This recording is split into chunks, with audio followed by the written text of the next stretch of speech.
आज का basically topic जो है वो मनी मैटर से रिलेटेड है और सबसे इम्पोर्टेंट टॉपिक है जो आज की डेट का है, क्योंकि इसी it is the outcome of your profession.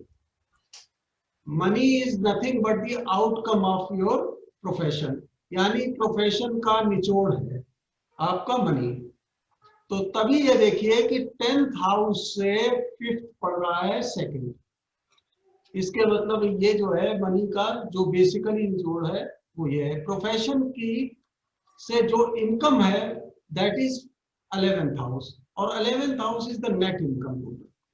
तो पहले तो हमें ये क्लियर हो जाना चाहिए कि हमारे हाउसेज जो हैं वो मनी के रिलेशन में क्या कहते हैं, हर हाउस का क्या कहना है मनी के बारे में। तो फर्स्ट हाउस जो है वो हमारा self effort and body use. अगर फर्स्ट हाउस का मनी के जो मेन हाउसेज हैं वो है सेकेंड, 11th, ये दो और 8th और 5। लक्ष्मी स्थान हमारे 159 लक्ष्मी स्थान, जहां पर हमें पैसा जो है वो इजिली आता है, दीज आर कॉल्ड लक्ष्मी स्थान। और केंद्र हमारे विष्णु स्थान। तो पहली चीज है कि जो लक्ष्मी स्थान पे बैठे हुए प्लैनेट्स होते हैं वो हमें इजी मनी दिलवा देते हैं। लक्ष्मी स्थान पे यानी 5th एंड 9th में बेसिकली 159 में जो भी प्लैनेट होंगे वो इजी मनी। और अर्निंग हमारी दो तरीके की है, एक सेल्फ एफर्ट से है, सेकंड हाउस। सेकंड हाउस हमारा बेसिकली स्टोरेज हाउस है। स्टोरेज का मतलब है कि जो भी हमने इनकम प्रोफेशन यानी 10th हाउस से जो भी कमाया 11th, उसका कुछ पोर्शन हमने खर्च कर दिया 12th में, बाकी कुछ पोर्शन हमने फिक्स डिपॉजिट में, चाहे ईपीएफ हो या जीपीएफ हो या बैंक में या कहीं भी, वो आपने डाल दिया। ये आपका स्टोर्ड अमाउंट है, ये स्टोर्ड रिजर्वायर है आपका।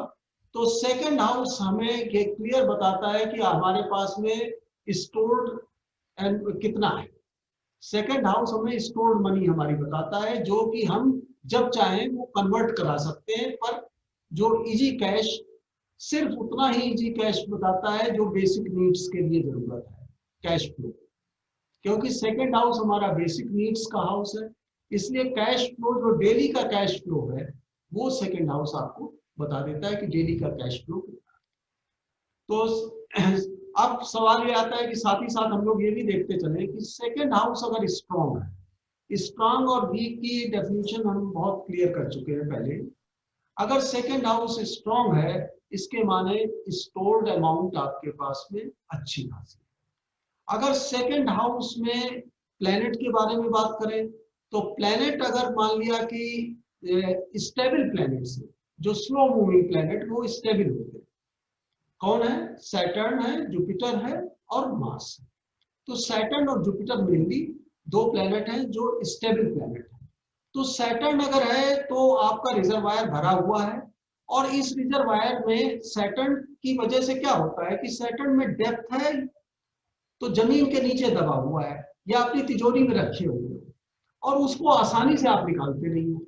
तो इसीलिए सैटर्न सेकंड हाउस में, जो आपने पढ़ा होगा कहीं कि वो व्यक्ति कंजूस होता है। तो कंजूस का मतलब ये हुआ कि उसके पास रिजर्वायर है, उसमें से निकालता नहीं आसानी से। तो सैटर्न अगर है तो आप आसानी से पैसा निकालेंगे नहीं, पर है आपके पास। और साइन के ऊपर डिपेंड करेगा। अगर साइन आपका फिक्स्ड है तो पैसा अच्छा रहेगा, अगर साइन मूवेबल है तो आप जो है वो बहा देंगे। वाटरी साइन है, खासतौर से कैंसर साइन है, तो आप पैसा बहा देंगे। सेकंड हाउस में जो अगर कैंसर साइन है तो समझिए पानी की तरह पैसा बहेगा, आपका जो भी फिक्स डिपॉजिट है वो निकल के बाहर हो जाएगा। तो ये इसीलिए कह रहे हैं कि house is not the only factor जिसके ऊपर हम डिपेंडेंट हैं, हमें साइन भी देखना पड़ेगा उसका क्या है, और उसके बाद में तीसरा जो है वो नक्षत्र देखना पड़ेगा।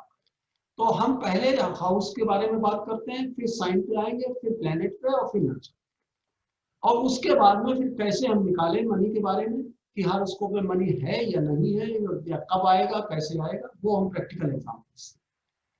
तो सेकंड हाउस में कोई एक बेनिफिक प्लैनेट हो तो ये अच्छी बात है। मैलेफिक प्लैनेट जो है वो सेकंड हाउस में अच्छे नहीं है। सेकंड हाउस का में कारक जो